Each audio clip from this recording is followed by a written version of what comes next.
Salut à toutes et à toutes, chers frères, chères sœurs, chers amis, ici votre frère Ahmad pour une nouvelle vidéo.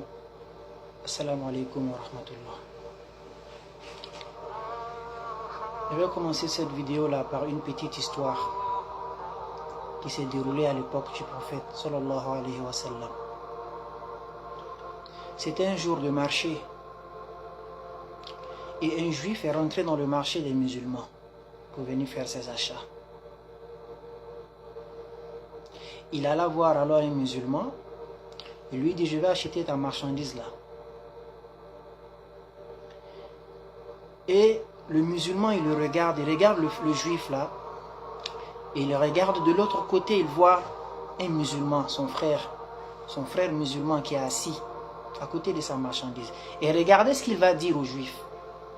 Il lui dit: mon frère, je ne voudrais pas être méchant, tu m'excuses. Vraiment, tu m'excuses. Mais tu vois le gars assis là, tu vois le gars qui est assis là-bas. Depuis matin, je n'ai même pas vu un seul client chez lui. On vend la même marchandise, on vend cela au même prix et on a le même fournisseur. C'est la même chose.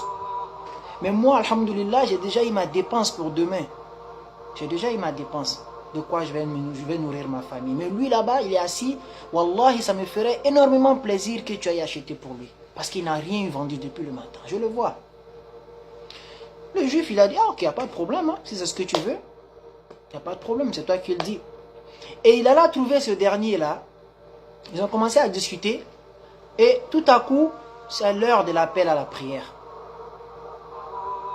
Le gars, il entend, ils sont en train d'appeler à la prière. Et il dit quoi au juif? Il dit: mon frère, tu m'excuses. Wallahi, depuis ce matin, je n'ai rien vendu. Tu es mon premier client. Pour rien au monde, j'aimerais te laisser partir. Je veux que tu achètes. Mais le prophète sallallahu alayhi wa sallam nous a interdit de vendre, de travailler même lorsqu'on entend cet appel-là. Il faut qu'on aille prier. Mais je te le promets, dès qu'on finit, je me précipite pour revenir te vendre. Ça me ferait plaisir énormément si tu pouvais m'attendre. Parce que là, si je te vends là, c'est pas bien. C'est comme si j'ai désobéi au prophète. Le juif, alhamdulillah, c'était un homme compréhensible. Il dit: d'accord, il n'y a pas de problème, tu peux aller. Et dès que l'homme est parti, le juif a analysé le comportement de ces deux personnes-là. Il a dit: mais attends, d'abord je vais chez le premier qui aime tellement pour son prochain ce qu'il aimerait pour lui-même, au point même de m'envoyer chez lui, alors qu'il peut faire le bénéfice avec moi. C'est quoi cet amour-là? Il aime tellement à ce point. Et lorsque je viens chez le deuxième, lui aussi il est tellement attaché à la valeur de sa religion qu'il ne peut même pas me vendre alors que je suis son premier client. Donc ces gens-là, ils ne peuvent être que sur la vérité. Et c'est en ce moment-là que le juif là a dit: Ashhadu an la ilaha illallah wa ashhadu anna Muhammadan Rasulullah. Il est devenu musulman. Il est devenu musulman grâce à quoi? Grâce au fait que les gens la priaient? Grâce au fait que les gens la jeûnaient? Non. Il est devenu musulman grâce au noble comportement de ces derniers-là. Mes frères, mes sœurs, sommes-nous réellement des musulmans? On pourrait se poser la question. Parce que le prophète sallallahu alayhi wa sallam avait prédit quelque chose 1400 ans en arrière. On doit craindre que cela ne s'applique sur nous. Parce que si cela s'applique sur nous, ça veut dire qu'on est foutu. Ça veut dire qu'on prie pour ne rien, on jeûne pour ne rien, on va à la Mecque pour ne rien, on fait tout pour ne rien. Qu'est-ce que le prophète sallallahu alayhi wa sallam avait dit? Il avait dit: viendra une époque pour les musulmans, viendra une époque pour les gens, où il ne restera rien de l'islam si ce n'est le nom. Si ce n'est le nom. Viendra une époque pour les gens où il ne restera rien pour les musulmans si ce n'est les noms. Tu verras les Ahmad, les Ibrahim, les Zainab, les Mahmoud, les Fatima. C'est les noms musulmans.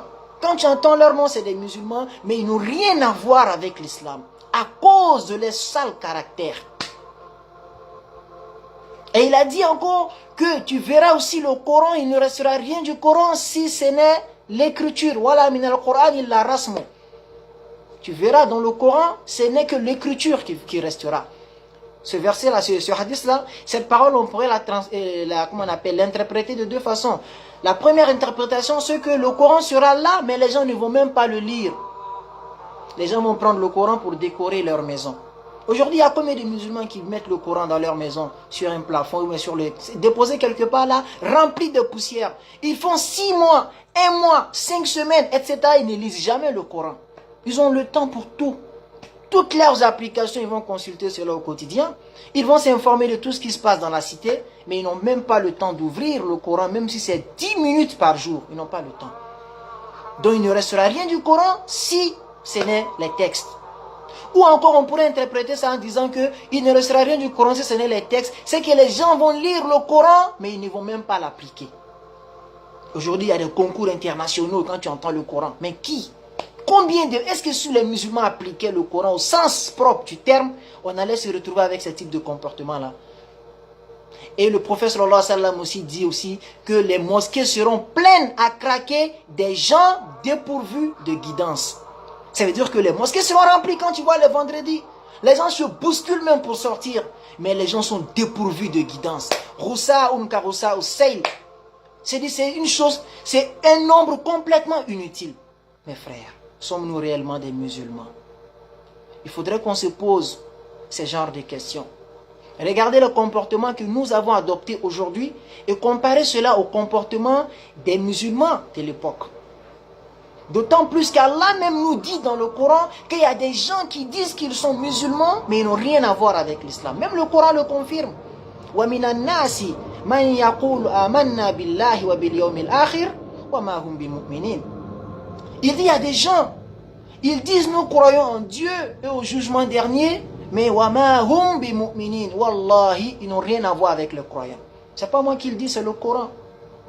Et quand quelqu'un dit qu'il croit au jour du jugement dernier, c'est parce qu'il est avec les musulmans, il prie, il fait tout. Mais Allah dit وَمَا هُمْ بِمُؤْمِنِينَ. Ce ne sont pas des musulmans. Et puis encore il dit يُخَادِعُونَ اللَّهَ وَالَّذِينَ آمَنُوا. Eux ils croient qu'ils peuvent tromper Dieu et les croyants وَمَا يَخْدَعُونَ إِلَّا أَنفُسَهُمْ وَمَا يَشْعُرُونَ. Mais ils ne font que se tromper eux-mêmes sans le savoir. Mes frères, sommes-nous réellement des musulmans? Regardez tous les sales comportements que nous avons réussi à adopter de nos jours. Tout ce que les non-musulmans font, on le fait. Si vous voyez un musulman en train de se priver de quelque chose, ce n'est pas pour Allah. C'est parce que s'il le fait, peut-être les autorités vont le mettre en prison. Si c'est pour Allah, tout ce qui Allah interdit, on le fait. Quand vous allez dans les boîtes de nuit, ce sont les non-musulmans avec les musulmans que vous retrouvez là-bas. Quand vous voyez nos filles s'habiller, elles s'habillent comme les non-musulmans. Elles se coiffent comme les non-musulmans. Elles vont dans les maquis comme les non-musulmans. Elles vont fumer la chicha comme les non-musulmans. Des filles dépourvues de guidance, comme le prophète sallallahu alayhi wa sallam avait dit. Ce qui est le comble, c'est que tu vois d'autres filles prendre le voile, mettre sur leur tête. Ah, le voile, c'est ma vie, je choisis. Alors que tout le bas, c'est un truc sexy. Toi, tu as compris quoi dans le fait de voile? Subhanallah. Il est préférable pour toi de mettre une robe bien, et enlever le voile que de mettre un voile sur un pantalon sexy, ma soeur. Tu fais quoi comme ça? Qu'est-ce que toi, tu as compris de l'islam? Qu'avons-nous compris de l'islam, mes frères? Il faudrait qu'on fasse attention à nos comportements. Allah nous dit dans le Coran, وَقَدِمْنَا إِلَى مَا عَمِلُوا مِنْ عَمَلٍ فَجَعَلْنَاهُ هَبَاءً مَنْصُورًا. Il y a des gens qui viendront au jour du jugement dernier avec toutes sortes de bonnes actions. On va tout regarder. C'est de bonnes actions, ils priaient, ils jeûnaient, ils faisaient ceci, cela. Mais on فَجَعَلْنَاهُ هَبَاءً مَنْصُورًا. Allah dit, moi je vais transformer tout cela en de la poussière. Ça va être comme de la poussière éparpillée, complètement inutile, et la personne sera châtiée. Pourquoi? Parce que tu crois que la prière, le jeûne, le ramadan font de toi un musulman lorsque tu as les pires des comportements. Tu détestes même ton prochain. Tu n'es même pas prêt de voir quelqu'un pauvre sans le dénigrer. Parce que pour toi, les pauvres, c'est des paresseux. Parce que toi, tu es un entrepreneur. Tout le temps, tu es entre deux vols, tu voyages. Tu as des belles voitures, tu fais tout. Tu crois que les pauvres, c'est des paresseux. Et Allah même te dit dans le Coran, Wala yahuddu ala tu'amil miskin. Parmi les gens qu'il a maudit dans le Coran, il a dit qu'ils ont un dur châtiment. Il a dit, Wala yahuddu. Ces gens-là, yahuddu ala tu'amil miskin. C'est-à-dire, ils ne pensaient même pas à nourrir les pauvres. Quand ils voyaient les pauvres, ils étaient dégoûtés. Le prophète sallallahu alayhi wa sallam te dit que tu n'es pas un bon musulman lorsque toi tu vas dormir le ventre plein alors que ton voisin a faim, il dort. Combien de fois tu fais ça? Tu peux prendre des millions, faire tes projets, c'est ta vie, alhamdulillah. Mais toujours il faut penser au fait que tu es musulman, tu vas rendre des comptes et tu dois être différent de ceux qui ne croient pas en Dieu. Toi tu dis tu crois en Dieu, tu as les mêmes comportements que ceux qui ne croient pas en Dieu. Les mêmes fréquentations, les mêmes envies, les mêmes passions. En quoi est-ce que tu es musulman, mon frère? Voilà pourquoi on doit beaucoup lire l'histoire des compagnons pour savoir qu'est-ce qui a fait qu'Allah était satisfait d'eux. On ne peut jamais avoir la satisfaction d'Allah sans passer par le chemin qu'eux ont emprunté. On ne peut pas initier des choses qui vont faire que Allah va nous aimer plus que eux. C'est impossible. Donc allons-y apprendre notre religion. Il y a encore temps avant qu'il ne soit trop tard. Wassalamu alaikum wa rahmatullah.